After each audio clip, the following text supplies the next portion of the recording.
అందరికీ నమస్కారం. శ్రీనివాస్ చెప్పే కథలకు మీ అందరికీ స్వాగతం. ఇప్పుడు మనం వినబోయే సీరియల్ కొమ్మూరి సాంబశివరావు గారు రచించినటువంటి పదును లేని కత్తి గుళ్ళు లేని పిస్తోలు ఆఖరి భాగం. మరి సీరియల్లోకి వెళ్దామా? మీ పేరు అడిగాడు విశ్వం. మాణిక్యం అన్నాడు అతను. మాణిక్యాన్ని ఎక్కడో చూసినట్టుంది విశ్వానికి. ఈవేళ త్వరగా ఇంటికి వెళ్తున్నట్టున్నారే అడిగాడు మాణిక్యం విశ్వాన్ని. అవును, చిన్న పనుంది, మళ్ళీ ఆఫీస్కి రావాలి అంటూ విశ్వం స్టీరింగ్ వీల్ పక్కన ఉన్న అద్దంలో చూశాడు. తన మొహం అద్దంలో కనపడగానే మాణిక్యాన్ని ఎక్కడో చూసినట్టు అనిపించడానికి కారణం తెలిసింది. మాణిక్యానికి తనకి చాలా పోలిక ఉంది. ఇటు కుడివైపు తిప్పండి, ట్యాక్సీ స్టాండ్ దగ్గరలో ఉంది అన్నాడు విశ్వం. మాణిక్యం నవ్వుతూ కారు స్పీడు పెంచాడు. ఒక చెయ్యి మాత్రం స్టీరింగ్ వీల్ మీద ఉంది, రెండో చేతిలో పిస్తోల్ ఉంది. ఇటు నా చేతి వైపు చూడు అన్నాడు మాణిక్యం. విశ్వం చూశాడు. మొహం పాలిపోయింది. ఏమిటిది అడిగాడు. ప్రాణం మీద ఆశ ఉంటే కిక్కురు మనకుండా కూర్చో అన్నాడు మాణిక్యం. ఎక్కడికి తీసుకెళ్తున్నావు అడిగాడు విశ్వం. మాణిక్యం నవ్వి, నా ఉత్తరం అందలేదా అడిగాడు. మాణిక్యం అని చెప్పానుగా అని నవ్వాడు అతను. ఇక యుగంధర్ 50 గజాల వెనక ఫోర్డ్ కారును వెంటాడుతున్నాడు. అద్దంలోంచి విశ్వం డ్రైవింగ్ సీట్లో కూర్చున్న అతను కనిపిస్తున్నారు యుగంధర్కి. వాళ్ళేదో మాట్లాడుకుంటున్నారు. తను అనవసరంగా విశ్వాన్ని వెంటాడుతూ ఉండొచ్చు. వాళ్ళిద్దరూ స్నేహితులై ఉండొచ్చు. కాసేపు కారులో తిరిగి ఏ హోటల్కో వెళ్ళి కాఫీ తాగి ఇద్దరూ తిరిగి ఆఫీస్కి వచ్చేయచ్చు. తన శ్రమ వృధా కావచ్చు అని యుగంధర్కి అనుమానం కలిగింది.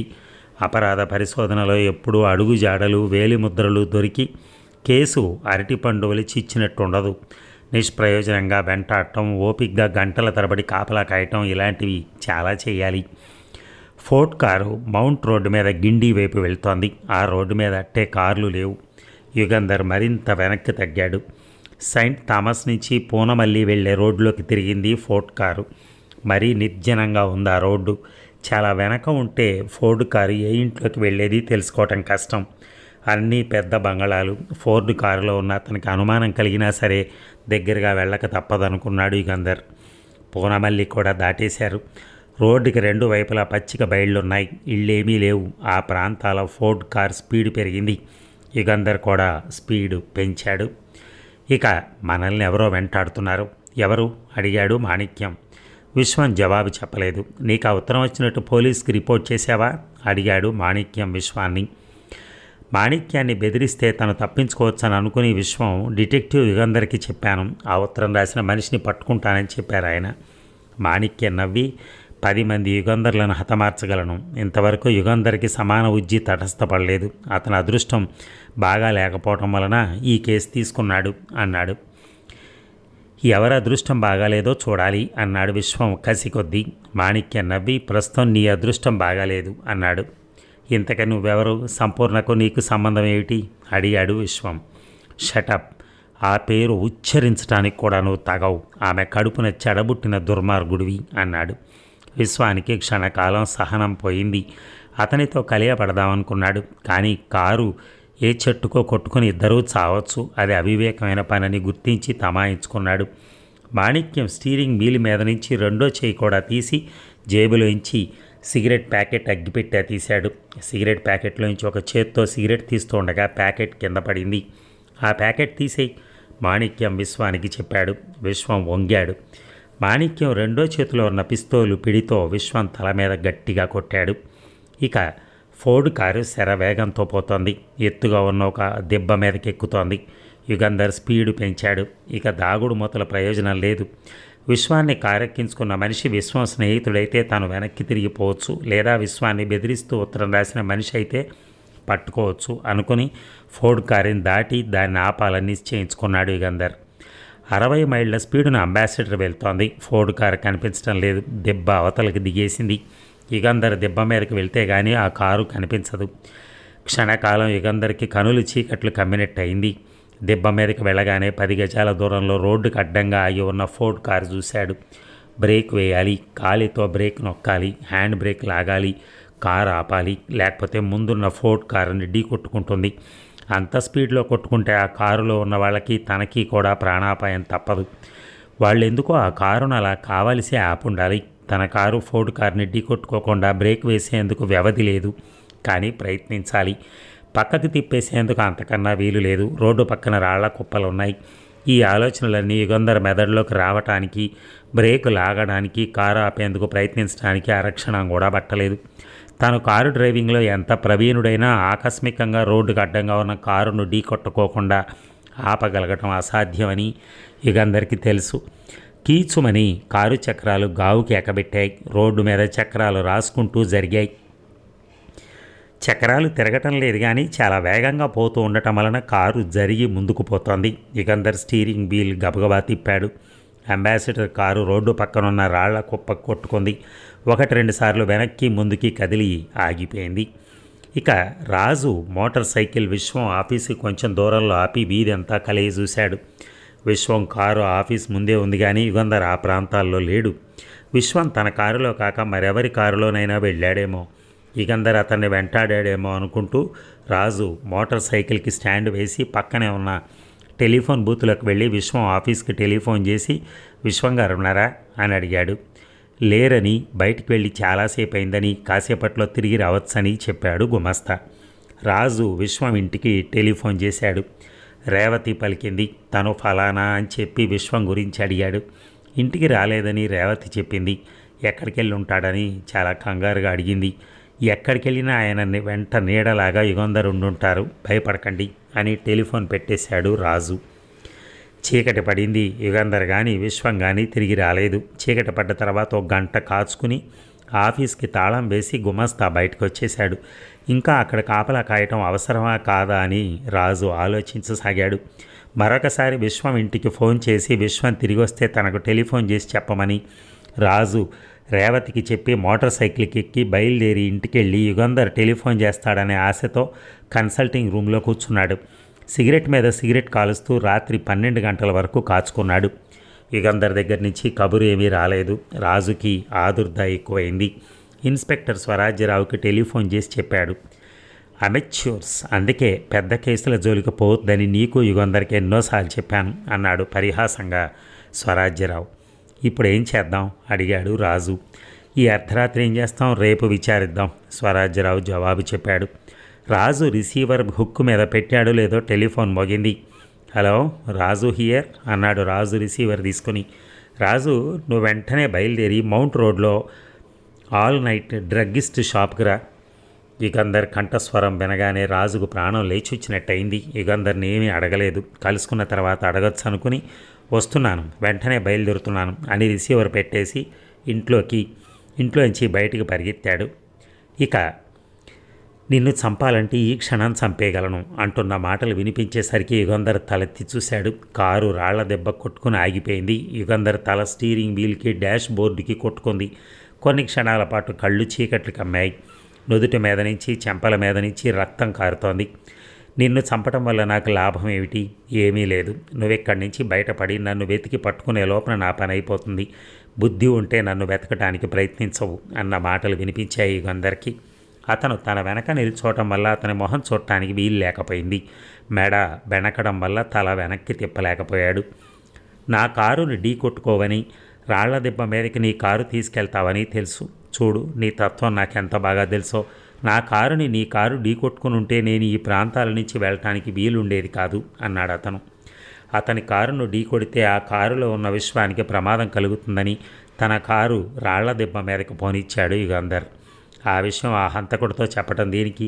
హంతకుడు తన తెలివితేటలకు తను మురిసిపోతున్నాడు. అహంకారం ఎక్కువైన కొద్దీ పొరపాట్లు ఎక్కువ చేస్తాడు అనుకుని యుగంధర్ మౌనంగా ఉండిపోయాడు.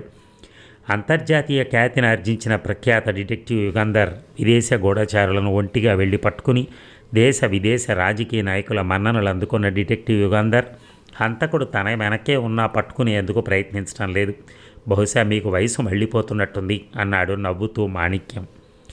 యుగంధర్ జవాబు చెప్పలేదు. ఆల్ రైట్, ఇక్కడ నేను టైం వృధా చేస్తూ ఉంటే ఏ లారీయో బస్సో ఇటు రావచ్చు, వెళ్తాను అన్నాడు మాణిక్యం. యుగంధర్ కదిలాడు. పిచ్చి పనులు చేయకు, పోనీ పాపమైన నేను ప్రాణాలతో విడిచిపెట్టి వెళుతున్నాను, కదిలావా కాల్చేస్తాను అన్నాడు మాణిక్యం. 2 నిమిషాల తర్వాత కారు వెనక్కి తిరుగుతున్న చప్పుడు వినిపించింది యుగంధర్కి. అతి కష్టం మీద మెడ తిప్పి చూశాడు. ఫోర్డు కారు వచ్చిన దారినే వెనక్కి వెళ్తోంది. హంతకుడు తన వెనక నిల్చుని మాట్లాడుతున్నప్పుడు హంతకుడితో కలియబట్టడానికి ప్రయత్నించుండొచ్చు. అలా మొండి ధైర్యం ప్రదర్శించడంలో వివేకం కానీ ప్రయోజనం కానీ లేదని యుగంధర్కి తెలుసు. యుగంధర్ సెల్ఫ్ స్టార్టర్ లాగి చూశాడు. ఇంజన్ స్టార్ట్ కాలేదు. రాళ్ల గుట్టకు తగిలి ఇంజన్ దెబ్బతినుంటుంది. అతి కష్టం మీద యుగంధర్ కారు తలుపు తెరుచుకుని బయటకు వచ్చాడు. జేబు రుమాలతో చెంపల మీద నుంచి కారుతున్న రక్తం తుడుచుకున్నాడు. పెద్ద దెబ్బేం తగలలేదు. కారు వెనక బంపర్ మీద కూర్చున్నాడు. 5 నిమిషాల తర్వాత లేచి ఫోర్డ్ కారు ఆగిన చోటుకు వెళ్ళి పరీక్షగా నేల మీద చూశాడు యుగంధర్. ఫోర్డ్ కారు టైరు గుర్తులున్నాయి. ఆ కారు నెంబరు తను చూసి జ్ఞాపకం పెట్టుకున్నాడు. MSD 1199. ఆ కారు ఆగున్న చోట కాల్చి పారేసిన 2 సిగరెట్ పీకలు పడున్నాయి. యుగంధర్ తన జేబులో ఉన్న సిగరెట్ కేసు తీసి సిగరెట్ వెలిగించి మిగతా సిగరెట్లు జేబులో వేసుకుని ఖాళీ కేసులో ఆ 2 పీకలను ఒక పుల్లతో తోసి కేసు మూసి జేబులో వేసుకుని మరింత జాగ్రత్తగా నేలను పరీక్ష చేశాడు. ఆ ఎర్రమట్టి నేలలో అడుగు జాడలు స్పష్టంగా కనిపిస్తున్నాయి. బూట్స్ జాడలవి. యుగంధర్ జేబులోంచి కాగితం పెన్సిల్ తీశాడు. జాగ్రత్తగా కాగితం మీద ఆ బూట్ల జాడల డిజైన్ వేసుకుని తన కారు దగ్గరికి వెళ్ళి టాపు జాగ్రత్తగా పరీక్ష చేసి జేబులోంచి ఒక చిన్న డబ్బా తీశాడు. ఆ డబ్బాకి ఒక పక్క సన్నని చిల్లు ఉంది. ఆ చిల్లులోంచి చిన్న గొట్టం ఉంది. యుగంధర్ ఆ గొట్టానికి పెదిమలానిచ్చి గట్టిగా ఊదాడు. డబ్బాకి ఉన్న చిల్లులోంచి తెల్లని పొడి గాలిలో ఎగిరి టాప్ అంచుల మీద పడింది. యుగంధర్ తెల్లని పొడిపడ్డ టాప్ అంచుల్ని పరీక్షగా చూశాడు. 4 వేళ్ల ముద్రలు స్పష్టంగా కనిపిస్తున్నాయి. జేబులోంచి అతుక్కునే టేపు తీశాడు. ఆ టేపు కారు టాపు కానించాడు. కారు టాపు మీద ఉన్న తెల్లని పొడి టేపుకు అతుక్కుంది. అంటే కారు టాపు మీద ఉన్న వేలిముద్రలు ఆ ట్యాపు మీదకి చేరాయి.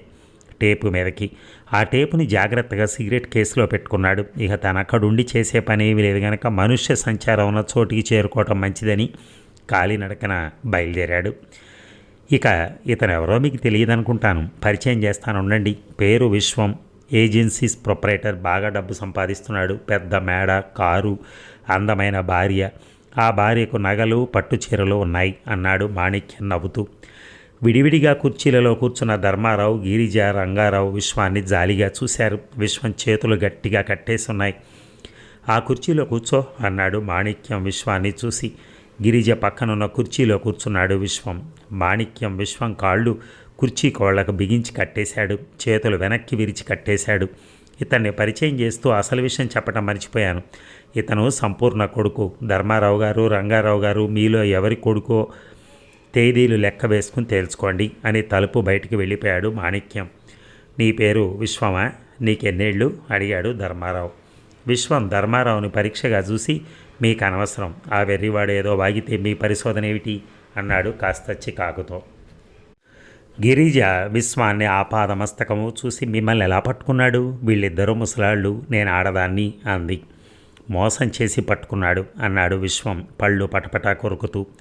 అబ్బాయి, నిజంగా నువ్వు సంపూర్ణ కొడుకువేనా అని అడిగాడు రంగారావు. అయితే మీకెందుకు అడిగాడు విశ్వం. అయితే వాడు చెప్పినట్టు ఈయన కొడుకో నా కొడుకో అయి ఉండాలి అన్నాడు రంగారావు ధర్మారావుని చూపించి. అయితేనే అడిగాడు విశ్వం. నీ తండ్రి ఎవరో తెలుసుకోవాలని లేదా నీకు అడిగాడు ధర్మారావు. లేదు, ఎందుకు తెలుసుకోవాలి? తండ్రి ఎవరో తెలియకుండా ఇన్నాళ్ళు పెరిగాను. ఇప్పుడు మాత్రం ఎందుకు? తల్లిదండ్రుల పోషణ, ప్రేమ లేకుండా పెరిగి పెద్దవాడినయ్యాను. ఇప్పుడు వాళ్ళ గురించి చింతెందుకు నాకు? మగాళ్లను కాలి జోళ్ల మాదిరి మార్చుకున్న మనిషి నా తల్లి. బాధ్యత, నీతి లేని కఠినుడు అయి ఉండాలి నా తండ్రి. నేను పుట్టడం వాళ్ళకిష్టం లేదు. నేను వాళ్ళకి అక్కర్లేదు. వీలైనంత త్వరగా నన్ను వదిలించుకున్నారు. ఇప్పుడు వాళ్ళని గురించి ఆలోచించడం అనవసరం. కనుక దయచేసి ఆ విషయం ఇక నాతో మాట్లాడకండి అని విశ్వం మొహం తిప్పేసుకున్నాడు. పక్కపక్క నవ్వు వినిపించింది గదిలో బంధించబడ్డ నలుగురికి. విన్నారా పుత్రరత్నం ఆపేక్ష?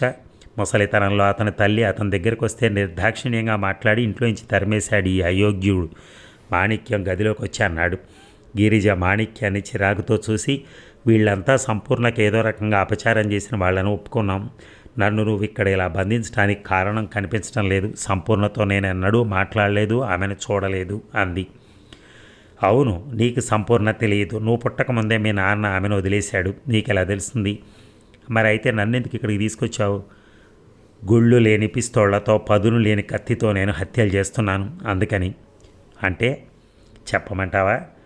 చెబితే గుండె పగిలి చస్తావు. మీ నాన్న కళ్ళ ముందు నీ సౌశీల్యాన్ని చేర్చేందుకు ఏర్పాటు చేస్తున్నాను. ఈ వార్త మీ అమ్మకు తెలిసి గుండె బాదుకుని చస్తుంది అన్నాడు మాణిక్యం. మా నాన్న మీద నీకు పగ ఉండొచ్చు, కానీ నా మీద అమ్మ మీద ఎందుకు పగ అడిగింది గిరిజ. మీ అమ్మను పెళ్లి చేసుకోవటం వల్ల కదా సంపూర్ణని మీ నాన్న వదిలిపెట్టేశాడు. అంతేకాదు, ఒక ఆడదాని జీవితం నాశనం అయితే ఎలా ఉంటుందో వాళ్ళకి బాగా తెలిసి రావాలి. దుఃఖంతో బతుకులు దుర్భరమై చావాలి మీ నాన్న అమ్మ అన్నాడు మాణిక్యం. ఇంత ద్వేషం పగ ఒంట్లో నింపుకొని ఇన్నేళ్ళు ఎలా బతికావో అని నిన్ను చూస్తే జాలేస్తోంది. సంపూర్ణ నీ తల్లే అని అడిగింది గిరిజ. మాణిక్యం చకితుడే గిరిజను చూసి ఎందుకు ఆ ప్రశ్న అడిగావు అన్నాడు. నీకు విశ్వంగారికి పోలిక స్పష్టంగా కనిపిస్తోంది. సరే కానీ వెంకట్రాజుని ఎందుకు చంపావు అడిగింది గిరిజ. నా తల్లికి తీరని అపచారం చేశాడు ఆ దుర్మార్గుడు అన్నాడు మాణిక్యం పళ్ళు పటపటా కొరుకుతూ. ఏమిటా అపచారం అడిగింది గిరిజ. అంతలో తలుపు చప్పుడైంది. వచ్చి చెప్తాను, మీకు భోజనం తెప్పించాను అని మాణిక్యం వెళ్ళిపోయాడు. ఇక ఏమిటిది, ఏమైంది అడిగాడు రాజు.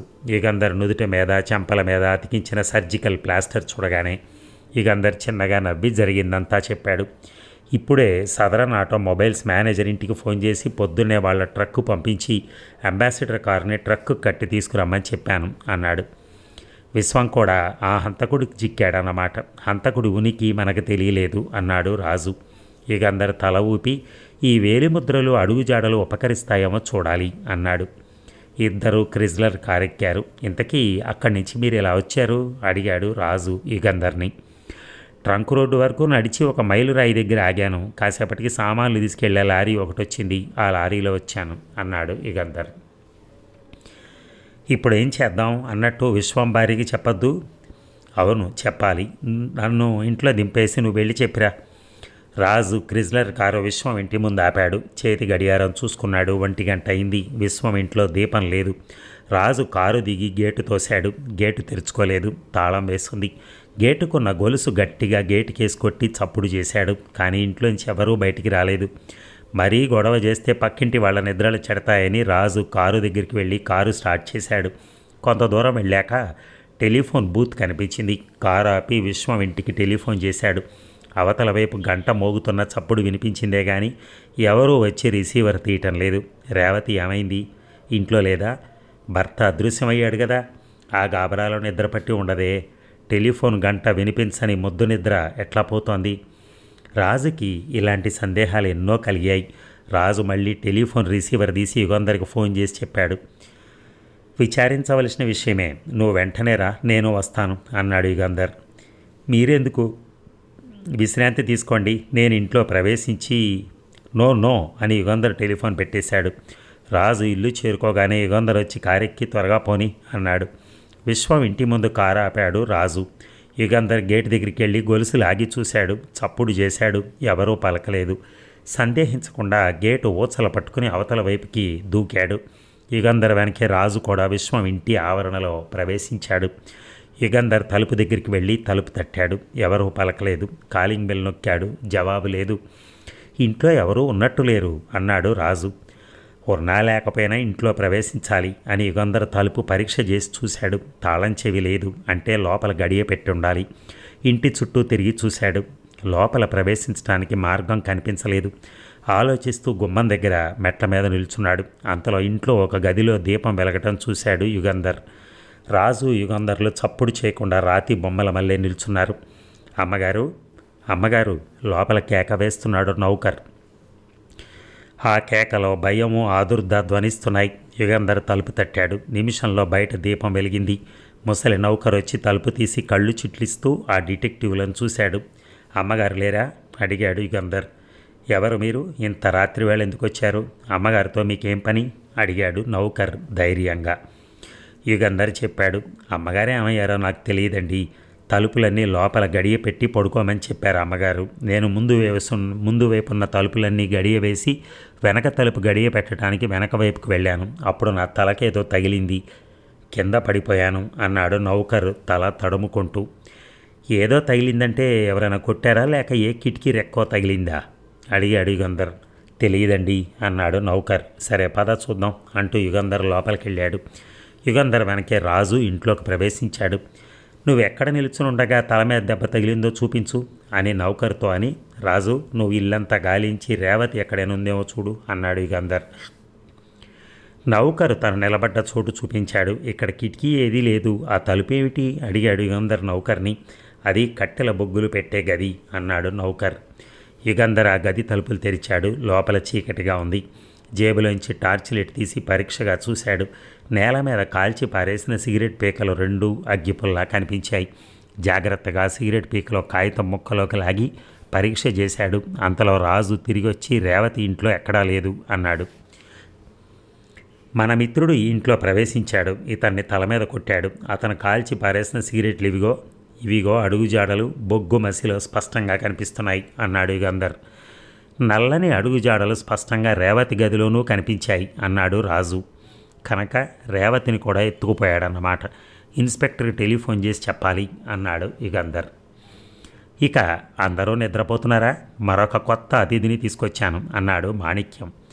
గదిలో ఎలక్ట్రిక్ దీపం జిగేలుమని వెలిగే అప్పటికే కొనుకు తీస్తున్న బంధితులందరూ ఉలిక్కిపడి లేచారు. స్కౌండ్రల్ అన్నాడు విశ్వం పళ్ళు పటపటా కొరుకుతూ. మాణిక్యం పకపక నవ్వి, నేను నీ పెళ్ళాన్ని ఏం చేయలేదు అని రేవతి వైపు తిరిగి వెళ్ళి ఆ మూల కూర్చో అన్నాడు. ధర్మారావు చిన్నగా తగ్గి, మమ్మల్ని అందరినీ తీసుకొచ్చి ఇక్కడ బంధించావు సరే, మమ్మల్ని ఏం చేయదలుచుకున్నావు అని అడిగాడు. ఏమో నాకే ఇంకా తెలియలేదు. మీరు ఒకళ్ళనొకళ్ళు తిట్టుకుంటూ ఒకళ్ళ గొంతులు ఒకళ్ళు పట్టుకుని పోట్లాడి చస్తే చూస్తే ఆనందిస్తాను. విసిగెత్తితే ఈ ఇంటికి నిప్పంటించి వెళ్ళిపోతాను అన్నాడు మాణిక్యం. అలాగా, నువ్వు మాకు తెలియని చాలా విషయాలు చెప్పావు, కానీ సంపూర్ణ బతికుంది లేనిది చెప్పనే లేదు అన్నాడు ధర్మారావు. నోరు ముయ్యి, ఆ పేరు ఉచ్చరించడానికి కూడా నువ్వు తగవు అన్నాడు మాణిక్యం ఉరిమి చూస్తూ. రేవతిని ఎందుకు తీసుకొచ్చావు? సంపూర్ణకి రేవతి ఏం అపచారం చేసింది అడిగాడు విశ్వం.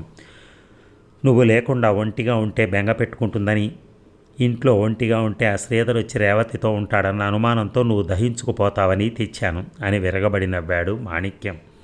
సంపూర్ణకెవరూ అపకారం చేయలేదు. ఆమె జీవితం పాడవుతే దానికి ఆమె కారకురాలు. ఆమెను గురించి నువ్వేమనుకుంటున్నావో నాకు తెలియదు, కానీ మనిషి నిజానికి మంచిది కాదు. చెప్పలా, అందుకే వదిలేశాను అన్నాడు రంగారావు. మాణిక్యం చెరచెర రంగారావు దగ్గరికి వెళ్ళాడు. ఈడ్చి నోటి మీద కొట్టి, ఇంకెప్పుడు అలా మాట్లాడకు, పళ్ళు ఉడతాయి అన్నాడు. కనిపించిన మొదటి మగాడితో సంబంధం పెట్టుకున్న ఆడది సౌశీల్యవత అన్నాడు విశ్వం. మాణిక్యం కాలి బూటు నెమ్మదిగా తీశాడు. విశ్వం దగ్గరికి వెళ్ళి ఆ బూట్లతో అతని నోటి మీద 4 దెబ్బలేసి శాంతంగా బూటు తొడుక్కుని రేవతి వైపు తిరిగి, నీ మొగుడు ఇలాగే పేలాడంటే ఏ ఎముక ఎముక విడివిడిగా విరుస్తాను అన్నాడు. ఇక రేవతిని కారెక్కించుకునే తీసుకెళ్ళి ఉండాలి, బహుశా మత్తుమంది ఇచ్చుండాలి, చూద్దాం అంటూ యుగంధర్ గేటు దగ్గరికి దారి తీశాడు. గేటు బయట టార్చ్ లైట్ వెలిగించి ఆ కాంతిలో రోడ్డును పరిశీలించాడు. ఆ ఫోర్డ్ కారు వదిలేశాడన్నమాట. ఈ టైర్ గుర్తులను బట్టి అది పెద్ద కారు అని తెలుస్తోంది. బహుశా స్టాండర్డ్ వ్యాన్ గార్డ్ అయి ఉండాలి. నిమిషాల మీద ఇలా కార్లు మార్చడానికి ఎలా వీలు పడుతుంది? ఇతని సొంత కారు అయి ఉండటానికి వీల్లేదు అన్నాడు యుగంధర్. అద్దెకి తీసుకున్నాడేమో అన్నాడు రాజు. ఈ ఊళ్ళో ప్రైవేట్ ట్యాక్సీలు ఉన్నాయి, కానీ వాటిని ఎవరూ డ్రైవర్లు లేకుండా అద్దెకివ్వరు. ఫోర్డ్ కారు బదులు ఇంకో కారు తెచ్చుకునేందుకు ఒకటే మార్గం ఉంది. ఏమిటది అని అడిగాడు రాజు. తన ఫోర్డ్ కారు ఏ గరాజీలోనో రిపేర్కి ఇచ్చి వాళ్ళ దగ్గర ఉన్న ఇంకో కారు తెచ్చుకొని ఉండాలి అన్నాడు యుగంధర్. అవును, కార్లు రిపేర్కి ఇచ్చినప్పుడు కొంతమంది వర్క్షాప్ వాళ్ళు వేరే కార్లు తమ ఖాతాదారుల ఉపయోగార్థం ఇస్తూ ఉంటారు అన్నాడు రాజు. అలా కార్లు ఇచ్చే వర్క్షాప్ వారు నీకు తెలుసా అడిగాడు యుగంధర్. కొంతమంది తెలుసు, అందరూ తెలియదు అన్నాడు. కొంతమంది తెలిస్తే చాలు, వాళ్ళు తతిమా వాళ్ళ పేర్లు చెప్తారన్నాడు యుగంధర్. అమ్మగారి విషయం ఏంటి సార్, ఏం చేయమంటారు అడిగాడు నౌకర్. పోలీస్ ఇన్స్పెక్టర్ వస్తారు, ఆయనకి చెప్పు అని యుగంధర్ తన కారు వైపు దారి తీశాడు. ముందు ఇంటికి పద, వర్క్షాపుల జాబితా తయారు చేద్దాం, తర్వాత వాళ్ళను ఒక్కొక్కళ్ళనే కలుసుకుందాం అన్నాడు యుగంధర్. ఇక యుగంధర్ రివాల్వింగ్ కుర్చీలో కూర్చున్నాడు. Raju Madras automobiles dealers and workshops అనే పుస్తకం తీశాడు. కొన్ని పేర్లు ఏరి ఆ వర్క్షాప్లో చిరునామాలు చెప్పాడు యుగంధర్కి. నీకు తెలిసినవి మొత్తం 22 షాపులు ఉన్నాయి, తెలియనివి ఇంకా ఎన్నున్నాయో అన్నాడు. 6:30 యుగంధరు రాజు ఇంటి నుంచి బయలుదేరారు. నెంబర్ MSD 1199 ఫోర్డ్ కారు రిపేర్కి ఇవ్వబడిందా? ఇక్కడ స్టాండర్డ్ వాన్గార్డ్ కారు ఎవరికైనా అద్దెకి ఇవ్వబడిందా? కార్లు అద్దెకిచ్చే కంపెనీలు ఇంకా ఎన్ని ఉన్నాయో చెప్పగలరా అని ప్రశ్నిస్తూ విన్న సమాధానాలే వింటూ 2 డిటెక్టివ్లు 20 షాపులు తిరిగేటప్పటికి మధ్యాహ్నం అయింది. హంతకుడి ఆచూకీ తెలియలేదు. రాజుకు విసిగెత్తి ఈ పద్ధతిని దర్యాప్తు చేసి ప్రయోజనం లేదనుకుంటాను. అతనికే 2 కారులు ఉండుండొచ్చు. ఫోర్డ్ కారు దాచేసి వ్యాన్ గార్డ్ కారు బయటికి తీశాడేమో, లేదా ఏ స్నేహితుడు స్టాండర్డ్ కారు తీసుకున్నాడేమో అని సందేహం వెలిబుచ్చాడు. యుగంధర్ నవ్వి, అపరాధ పరిశోధనలో అంత సులభంగా సహనం పోకూడదు అన్నాడు. సహనంతో మొండిగా దర్యాప్తు సాగించినందుకు ఫలితం దక్కింది. నెంబర్ MSD 1199 ఫోర్డ్ కారు మాకు రిపేర్కి ఇవ్వలేదు. అది మా కారు అన్నాడు ఒక గరాజ్ మేనేజర్. అలాగా, దాన్ని ఎవరికైనా అద్దెకిచ్చారా అడిగాడు యుగంధర్. అవును, మాణిక్యం అనే ఆయన తన ఆస్టిన్ ఒకటి మాకు రిపేర్కి ఇచ్చారు. ఫోర్డ్ కారు ఆయనకి అద్దెకిచ్చాం. ఎందుకు అడుగుతున్నారు అడిగాడు షాప్ మేనేజర్. యుగంధర్ తన పేరు చెప్పి, ఒక కేసు దర్యాప్తు చేస్తున్నాను, నేను ఆయన గురించి దర్యాప్తు చేస్తున్నట్టు ఆయనకి చెప్పకండి అన్నాడు. మాకు కొంచెం కంగారుగానే ఉంది. ఆస్టిన్ కార్ రిపేర్ అయి 4 రోజులైంది. మాణిక్యం గారు అయిపు లేరు అన్నాడు అతను. అంటే ఫోర్డ్ కార్ ఇంకా ఆయన వద్దే ఉందన్నమాట అడిగాడు యుగంధర్. మేనేజర్ తల ఊపాడు. స్టాండర్డ్ కార్ ఏదైనా అతనికి ఇచ్చారా? లేదు, 2 కార్లు ఎందుకు ఇస్తాం అన్నాడు అతను. యుగంధర్ తన టెలిఫోన్ నెంబర్ చెప్పి మాణిక్యం ఫోర్డ్ కార్ తీసుకుని వస్తే తనకు టెలిఫోన్ చేయమని చెప్పి ఆ షాపులోంచి బయటకు వచ్చేశాడు. కనుక మాణిక్యం స్టాండర్డ్ కారు అద్దెకు తీసుకోలేదు అన్నాడు రాజు. స్టాండర్డ్ కారు ఈ వర్క్షాపులో అద్దెకు తీసుకోలేదు. ఆస్టిన్ రిపేర్కి ఇచ్చి ఫోర్డ్ కారు ఈ షాపులో అద్దెకు తీసుకున్నట్టు ఫోర్డ్ ఇంకో వర్క్షాప్లో రిపేర్కి ఇచ్చి స్టాండర్డ్ అద్దెకు తీసుకున్నాడేమో అన్నాడు యుగంధర్. అలా అయితే ఈ పాటికి స్టాండర్డ్ కారు కూడా రిపేర్కి ఇచ్చి ఇంకో కారు అద్దెకి తీసుకుని ఉండొచ్చు అన్నాడు రాజు నవ్వుతూ. ముందు స్టాండర్డ్ విషయం కనుక్కుందాం అన్నాడు యుగంధర్. మరొక 2 వర్క్షాపులకు వెళ్ళిన తర్వాత 3వ వర్క్షాప్లో ఫోర్డ్ కారు రిపేర్కి ఇచ్చినట్టు తెలిసింది. మీరు ఆయనకి మరేదైనా కారు అద్దెకిచ్చారా అడిగాడు యుగంధర్. అవునండి, ఒక స్టాండర్డ్ కారు అద్దెకిచ్చాం. రేపటికో ఎల్లుండికో ఈ ఫోర్డ్ కారు రిపేర్ అవుతుంది. స్టాండర్డ్ ఇచ్చేసి ఫోర్డ్ తీసుకెళ్తా అన్నారు అన్నాడు ఆ వర్క్షాప్ మేనేజర్. మాణిక్యం గారు, మీ షాప్కి వస్తే ఆయన ఇక్కడ ఉండగానే దయచేసి నాకు టెలిఫోన్ చేయండి. నాకు ఫోన్ చేస్తున్నట్టు ఆయనకి తెలియకూడదు అని హెచ్చరించాడు యుగంధర్. ఇక రాజు టెలిఫోన్ ముందు కూర్చున్నాడు. యుగంధర్ సిగరెట్ మీద సిగరెట్ కాలుస్తూ గదిలో పచారులు చేస్తున్నాడు. ఈ స్టాండర్డ్ కార్ నెంబర్ మనకు తెలుసు కదా, ఎక్కడ కనబడితే అక్కడ ఆ కారు డ్రైవర్ని పట్టుకోమని ఇన్స్పెక్టర్ స్వరాజ్యరావుకు చెప్పి వల పన్నితే అడిగాడు రాజు. యుగంధర్ నవ్వి, ఆ ఏర్పాటు ఇదివరకే చేశాను, కానీ ప్రయోజనం ఉంటుందని అనుకోను. ఏ? మాణిక్యం తన ఆచూకీ తెలియకుండా చాలా జాగ్రత్త పడుతున్నాడు. బహుశా స్టాండర్డ్ కారు నెంబర్ ప్లేట్ మార్చేసి ఉంటాడు. ఈ ఊళ్ళో కొన్ని వేల స్టాండర్డ్ కార్లు ఉన్నాయి. పోలీసులు అన్నింటినీ ఆపలేరు కదా. మనం చెప్పిన నెంబర్ ఉన్న కారు కనపడితేనే ఆపుతారు కనుక మాణిక్యం ఆ కారులో యథేచ్ఛగా తిరుగుతూ ఉంటాడు అన్నాడు యుగంధర్. నెంబర్ ప్లేట్ మారుస్తాడో లేదో, ఫోర్డ్ కారు నెంబరు ప్లేటు మార్చలేదుగా సందేహాన్ని వెల్లిబుచ్చాడు రాజు. ఫోర్డ్ కారును గురించి నాకు తెలియగానే నేను ఇంకా ఆ ట్రంక్ రోడ్డు మీద నడుస్తూ ఉండగానే మాణిక్యం వర్క్షాప్కి వచ్చి ఆ కారు ఇచ్చేసి వేరే కారు తీసుకెళ్ళాడు. అవునా? ఈ పాటికి స్టాండర్డ్ కారు గురించి తెలుసుకుంటామని మాణిక్యం గ్రహించుంటాడు. అందుకే నెంబర్ ప్లేట్ మార్చుంటాడని అనుకుంటున్నాను అన్నాడు యుగంధర్. అంతలో టెలిఫోన్ గణగణ మోగింది. యుగంధర్ రిసీవర్ అందుకుని, detective Yugandhar here, Lakshmi automobiles managing speaking sir. Standard car ఏదైనా రిపేర్కి తెచ్చి ఇంకో కారు అద్దెకి ఇవ్వమని ఎవరైనా అడిగితే మీకు తెలియజేయమన్నారు. అవును, ఇప్పుడే స్టాండర్డ్ కారు తీసుకుని ఒక ఆయన వచ్చారు. మీరు చెప్పిన ఆనవాళ్ళను బట్టి ఈ మనిషి ఆ మనిషి అని అనుమానంగా ఉంది. అయితే ఆ కారు నెంబరు మీరు చెప్పిన నెంబర్ కాదు అన్నాడు అతను. బహుశా నెంబర్ మార్చుంటాడు. ఇంకో కారు ఏదైనా అద్దెకి అడిగాడా? లేదండి, ఈ కారు రిపేర్ చేసి పెట్టమన్నాడు అంతే. కారు ఇక్కడ వదిలేసి వెళ్ళిపోతున్నాడు అన్నాడు వర్క్షాప్ మేనేజర్. గుడ్ గాడ్, అతన్ని వెళ్ళనివ్వకండి. వెంటనే నేను వస్తున్నాను. నేను వచ్చేంతవరకు అతన్ని ఎలాగైనా ఆపండి అని యుగంధర్ రిసీవర్ హుక్కు మీద పెట్టేసి కారు దగ్గరికి పరిగెత్తాడు. రాజు కూడా యుగంధర్ వెంట వెళ్ళాడు. ట్రాఫిక్ నియమాలన్నింటినీ ఉల్లంఘించాడు యుగంధర్. సిటీ రోడ్డు మీద కారు 60 మైళ్ళ స్పీడును నడిపాడు. లక్ష్మీ ఆటోమొబైల్స్ ముందు యుగంధర్ కారు ఆపాడు. కారు ఆగడంతోనే కారులోంచి దూకి లోపలికి వెళ్ళాడు. మేనేజర్ పక్కన 2 మెకానికల్ నిల్చున్నారు. వాళ్ళకి ఎదురుగా మాణిక్యం నిల్చునున్నాడు. రండి, మీకోసమే కాసుకున్నాను. మీరు నాతో మాట్లాడాలని, మీరు వచ్చేంతవరకు నన్ను ఇక్కడ ఉండమని చెప్పారట కదా అన్నాడు మాణిక్యం. మాణిక్యం వెనక్కి వెళ్ళి నిల్చున్నాడు. రాజు, నేను పారిపోతానని భయపడకండి. నాతో మాట్లాడాలని మీరెంత ఆతృత పడుతున్నారో నేను మీతో మాట్లాడాలని అంత ఆత్రంగా ఉన్నాను అన్నాడు మాణిక్యం. ఆల్ రైట్, కమాన్ అన్నాడు యుగంధర్. ఒక్క క్షణం అని రాజు మాణిక్యం జేబులు తడిమి కోటు జేబులోంచి పిస్తోలు బయటికి తీశాడు. అందులో గుళ్ళు లేవు అన్నాడు మాణిక్యం. రాజు పిస్తోలు తెరిచి చూశాడు. నిజమే, గుళ్ళు లేవు. యుగంధర్, మాణిక్యం క్రిజ్లర్ కారు ఎక్కి వెనక సీట్లో కూర్చున్నారు.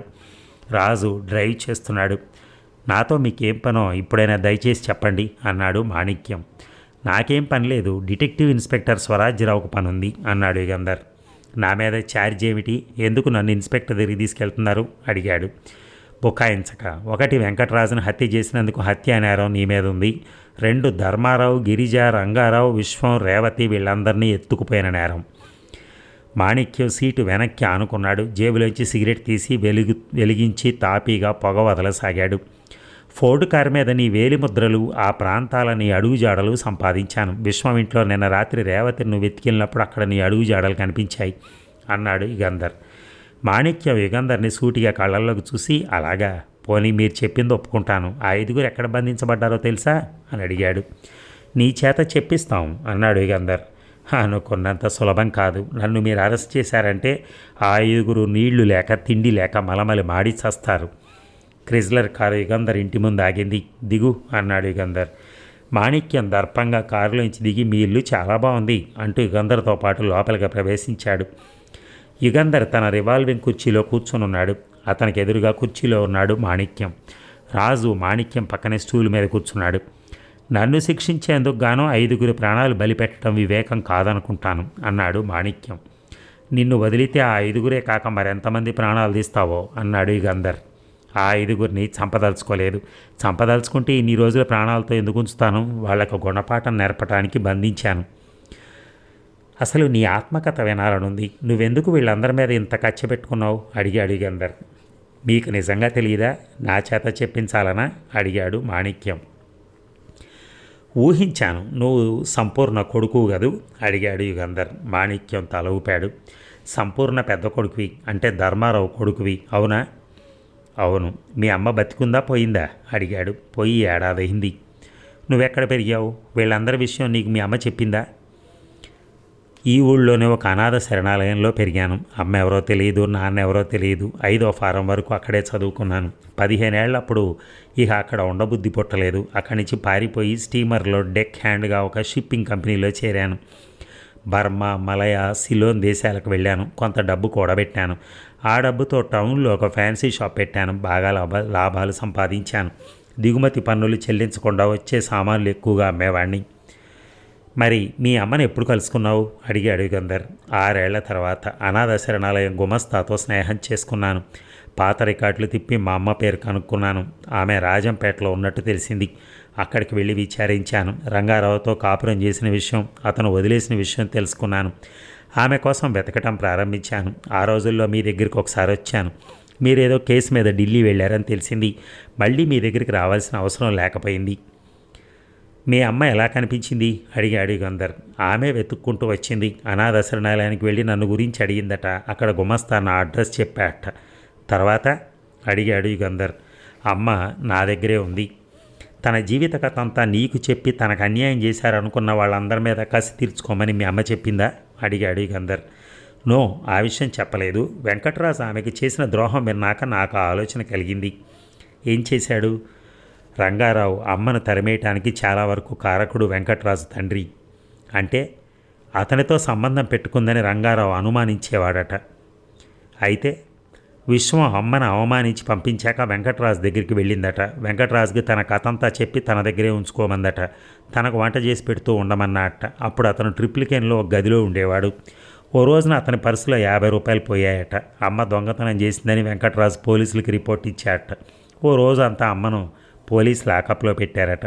తర్వాత నిన్ను వెతుక్కుంటూ వచ్చిందన్నమాట. ముందే నీ దగ్గరికి ఎందుకు రాలేదు అడిగాడు యుగంధర్. అనాథ శరణాలయంలో పెరిగిన నేను తనను పోషించే స్థితిలో ఉండనేమో అనుకుందట. ఇంతమంది మీ అమ్మకు అపచారం చేశారని నువ్వు అంటున్నావు. మీ అమ్మలో కూడా ఏదో లోపం ఉండాలని, లేకపోతే ఆమె జీవితం అంత హీనంగా తయారై ఉండదని నీకు అనుమానమే కలగలేదా అడిగాడు యుగంధర్. అమ్మ చనిపోయేంతవరకు నా దగ్గరే ఉంది. ఆమె ఎటువంటిదో నాకు తెలుసు. దయగల మనిషి, మంచి మనస్సు, అమాయకురాలు. అందుకే వీళ్ళంతా ఆమెకు అంత అపకారం చేయగలిగారు అన్నాడు మాణిక్య నిప్పులు కక్కుతూ. వెంకటరాజు పర్సులో డబ్బు ఆమె అపహరించి ఉండొచ్చని అనుమానం కలగలేదా నీకు? ఆమెకు ఆశ్రయం ఇచ్చి తన ఇంట్లో ఉంచుకున్న వెంకటరాజులో మంచితనం కనిపించలేదా నీకు అని అడిగాడు యుగంధర్. మొదట ఎంత మంచిగా ఉంటేనే 50 రూపాయలు పోయాయని అమ్మను పోలీసులకు అప్పచెప్తాడా ఆ దుర్మార్గుడు అన్నాడు మాణిక్యం. సరే, ఆ 5 ఎక్కడ బంధించావు అడిగాడు యుగంధర్. మాణిక్యం నవ్వి, చెప్తాననుకున్నారా? నన్ను మీరు అరెస్టు చేసి వెంకట్రాజు హత్యా నేరానికి మరణశిక్ష వేయిస్తారు. కానివ్వండి, నాకన్నా ముందు వాళ్ళు ఘోరమైన చావు చేస్తారు. అంటే చెప్పనంటావు? చెప్పను. నన్ను వదిలేయండి. నేను వాళ్ళని వదిలేసి ఈ దేశం వదిలి వెళ్ళిపోతాను. నిన్ను వదిలేస్తే వాళ్ళని వదిలేస్తామన్న నమ్మకం ఏమిటి? నా మాట నమ్మాలి. వాళ్ళని రక్షించాలంటే అంతకన్నా గత్యంతరం లేదు మీకు అన్నాడు మాణిక్యం. యుగంధర్ కాసేపు ఆలోచించి, నిన్నిప్పుడు వదిలేస్తే వాళ్ళందరిని ఎప్పుడు వదిలేస్తావు అడిగాడు. ఇవాళే అన్నాడు మాణిక్యం. ఆల్ రైట్, వెళ్ళు అన్నాడు యుగంధర్. మాణిక్యం నవ్వి, అంత సులభంగా బుట్టలో పడతాననుకోకండి. ముందు మీ టెలిఫోన్ డిస్కనెక్ట్ చేసి మీ ఇద్దరిని ఒక గదిలో పెట్టి బయట గడియ పెట్టి తర్వాత నేను వెళ్తాను అన్నాడు. తనను వెంబడించకుండా తగిన కట్టుదిట్టాలు చేసుకుంటున్నాడని యుగంధర్ గ్రహించి, ఆల్ రైట్, ఇదిగో టెలిఫోన్ డిస్కనెక్ట్ చేయి అని బల్లా సొరుగులోంచి కత్తెర తీసి ఇచ్చాడు. మాణిక్యం టెలిఫోన్ తీగను కత్తిరించేశాడు. ఓసారి గదంతా పరీక్ష చేశాడు. ఆ గదిలోంచి ఇంకో దారి లేదని నిశ్చయించుకుని గుడ్ బాయ్, థ్యాంక్స్ అని బయటకెళ్ళి తలుపు బయట గడియ పెట్టాడు. రాజు, క్విక్ అన్నాడు యుగంధర్. రాజు గోడలో ఉన్న అల్మరా తలుపులు తెరిచాడు. గబగబా అరల్లో ఉన్న పుస్తకాలు బయటికి లాగి చెక్క ఊడదీశాడు. అవతల గదిలోకి దారి ఏర్పడింది. ఇటువంటి పరిస్థితులు ఏర్పడినప్పుడు ఆ గదిలోంచి బయటికి వెళ్లేందుకు యుగంధర్ ఈ ఏర్పాటు చేశాడు. నువ్వు త్వరగా వెళ్ళు, జాగ్రత్త, అతని కంట పడకూడదు, నేను వెనకే వస్తున్నాను అన్నాడు యుగంధర్. రాజు బల్ల మీద ఉన్న సంచి ఒకటి తీసుకుని వెనక ఉన్న మెట్ట వైపు పరిగెత్తాడు. పరిగెత్తుతూ సంచిలోంచి రంగు కళ్ళద్దాలు, ఫెల్ట్ హ్యాట్ తీసుకుపెట్టుకున్నాడు. మీసాలు అతికించుకున్నాడు. యుగంధర్ బల్ల సొరుగులోంచి మారు తాళం చెవుల గుత్తి, పెస్తోలు తీసుకుని జేబులో వేసుకుని రాజు వెనకే పరిగెత్తాడు. మాణిక్యం వీధి చివరి వరకు నడిచి వెనక్కి తిరిగి చూశాడు. వెనక్కి తిరిగి చూస్తాడని తెలిసి రాజు, యుగంధర్ ఒక ఇంటి గేటు వెనక నక్కారు. తనను వెంబడించడం లేదని తృప్తిపడి మాణిక్యం చకచకా నడిచాడు. 4 అడుగులు వేసి ఎదురుగా వస్తున్న ట్యాక్సీ ఆపాడు. అదృష్టం బాగుండడం వల్ల ఇంకో ఖాళీ ట్యాక్సీ అటువైపు వచ్చింది. ఆ ట్యాక్సీ ఆపి రాజు, యుగంధర్ ఎక్కారు. డ్రైవర్ చేతిలో 10 రూపాయల నోటు పెట్టి ముందు వెళుతున్న ట్యాక్సీని నీడలా వెంటాడు. మరీ దగ్గరగా వెళ్ళకూడదు, అనుమానం కలగకూడదు అన్నాడు యుగంధర్. సైదాపేట బస్టాండ్లో ట్యాక్సీ దిగేశాడు మాణిక్యం. రైలు స్టేషన్ వైపు కొంచెం దూరం వెళ్ళి ఒక సైకిల్ షాప్లో సైకిల్ అద్దెకి తీసుకున్నాడు. మౌంట్ రోడ్డు మీద గిండి వైపు సైకిల్ తొక్కటం ప్రారంభించాడు. చాలా జాగ్రత్త పడుతున్నాడు. కారులో అయితే ఎవరైనా వెంటాడుతున్నది లేనిది తెలియకపోవచ్చని సైకిల్ అద్దెకి తీసుకున్నాడు అన్నాడు యుగంధర్ రాజుతో. ఏం చేద్దాం అన్నాడు రాజు. మనము సైకిళ్ళు అద్దెకి తీసుకోవాలి, తప్పదు అంటూ యుగంధర్ సైకిల్ షాప్ వద్దకెళ్ళి 2 సైకిళ్ళు అద్దెకి తీసుకున్నాడు. పక్కన ఉన్న కొట్లో 2 పెద్ద డబ్బాలు కొని సైకిల్ వెనక కట్టుకుని ఇద్దరూ బయలుదేరారు. గిండి స్టేషన్కి పర్లాంగు దూరంలో మాణిక్యం కనిపించాడు. చాలా తాపీగా సైకిల్ తొక్కుతున్నాడు. సెయింట్ థామస్ మౌంట్ దగ్గర పూనమల్లికి వెళ్లే రోడ్లోకి తిరిగాడు మాణిక్యం. 2 పర్లాంగులు వెళ్ళి ఒక పెద్ద బంగళా ముందు సైకిల్ దిగి గేటు తెరుచుకుని లోపలికి వెళ్ళాడు యుగంధర్. రాజు కొంచెం దూరంగా ఆగారు. మనం తిన్నగా ఇంట్లోకి వెళ్ళిన స్వరాజ్యరావుకు ఫోన్ చేసి ఇల్లు చుట్టుముట్టినా ప్రయోజనం లేదు. తాను పట్టుబడే ముందు బంధించబడ్డ వాళ్ళందరినీ హత్య చేస్తాడు అన్నాడు యుగంధర్. మరైతే ఏం చేద్దాం అన్నాడు రాజు. రహస్యంగా ఇంట్లోకి ప్రవేశించాలి అన్నాడు యుగంధర్. నన్ను కూడా రమ్మంటే వస్తాను అన్నాడు మాణిక్యం వెళ్ళిన ఇంటి పక్కింటి యజమాని. ఆయన గవర్నమెంట్ ఉద్యోగి. యుగంధర్ ఆయన ఇంట్లోకి వెళ్ళి తనను పరిచయం చేసుకుని వాళ్ళ తోటలోంచి పక్కింటి తోటలోకి వెళ్ళటానికి అనుమతి కోరాడు. ప్రస్తుతం అవసరం లేదు, సహాయం అవసరమైతే ఇలా వేస్తాను అన్నాడు యుగంధర్. 2 ఇళ్లకి మధ్యన ఉన్న ప్రహరీ గోడ మీద నుంచి ఇంటి వెనక వైపుకు వెళ్ళారు రాజు, యుగంధర్.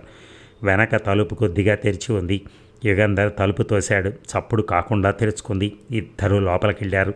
తలుపులన్నీ మూసి ఉండటం వలన చీకటిగా ఉంది. నడవాలోకి వెళ్ళారు. చేతులు ఎత్తండి అన్నాడు మాణిక్యం నవ్వుతూ. డిటెక్టివ్లు ఇద్దరూ చేతులు ఎత్తక తప్పింది కాదు. మీరు వెంటాడతారని నాకు తెలుసు, లేకపోతే అంత సులభంగా నన్ను వదిలిపెడతారా? సైకిళ్ళ మీద వెంటాడుతున్న విషయం తెలుసు. రండి, తతిమా వాళ్లతో మీరు నా ఆతిథ్యం స్వీకరించండి అన్నాడు మాణిక్యం. చీకటిలో నడవా చివరన మాణిక్యం ఆకారం కనిపించింది యుగంధర్కి. రాజు కాలిని తన బూట్స్ కాలుతో నొక్కి సైగ చేశాడు యుగంధర్. తర్వాత తన చేతిలో ఉన్న హ్యాట్ని మాణిక్యం మీదకి ఎగరేశాడు. ఎగిరి వస్తున్న హ్యాట్ మీదకి మాణిక్యం దృష్టిపోయింది. ఆ త్రుటి కాలంలో యుగంధర్ సింహంలాగా మాణిక్యం మీదకి దూకాడు. మాణిక్యం 2 చేతులు వెనక్కి విరిచి పట్టుకుని, రాజు, వాళ్ళంతా ఎక్కడ బంధించబడ్డారో చూడు అన్నాడు యుగంధర్. ఇక మాణిక్యాన్ని ఇన్స్పెక్టర్ స్వరాజ్యరావు కారెక్కించుకుని తీసుకుని వెళ్ళిపోయాడు. మీరు మమ్మల్ని రక్షించకపోతే మేము ఈ కూపంలో మగ్గి ప్రాణాలు విడిచేవాళ్ళం అన్నాడు రంగారావు. ధర్మారావు మాత్రం మౌనంగా ఉండిపోయాడు. చాలా దిగులుగా చూశాడు. యుగంధర్ ధర్మారావును సమీపించి చేయి పట్టుకుని, ఒక పాడు పని చేస్తే లంకెలు వేసుకుని ఇన్ని అక్రమాలు జరుగుతాయి అన్నాడు. ధర్మారావు తల వంచుకుని బయటికి నడిచాడు. సంపూర్ణ పోయింది. సంపూర్ణ కొడుకు, తన కొడుకు, మాణిక్యం హంతకుడు. తను ఆనాడు ధైర్యంగా సంపూర్ణను పెళ్లి చేసుకుని ఉంటే మాణిక్యం గర్వించదగిన కొడుకు అయ్యేవాడేమో అనుకున్నాడు. మరి ఈ సీరియల్ ఈ రోజుతో సమాప్తం. Thank you very much.